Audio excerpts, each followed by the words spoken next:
Welcome to this short video where I show you what's covered in each of the modules on the Renovation Crash Course. Module 1, Topic 1 is an overview of the renovation process, where we explain each of the different construction routes available to you and their cost implications. Module 1, Topic 2 is how to define your own style.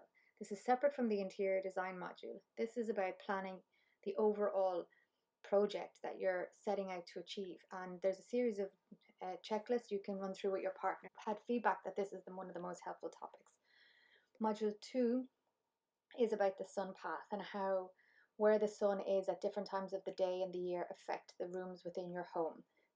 Module 3 is the budget topic.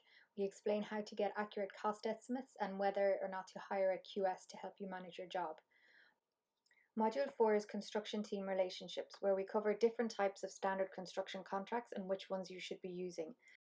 Module 5 is the interior design overview. We cover the 7 fundamentals of interior design. Module 6 is about materials. For example, we cover the difference between an engineered board, a laminate, or a hardwood floor, etc. There's also some bonus material from some of the suppliers who've given the course participants discounts on their products. So this one, for example, from Heart Lighting covers all of your outdoor lighting requirements. They're really explanatory. Once you buy the course, you get lifetime access. So when this information gets updated, you get that new information too. Thanks for listening.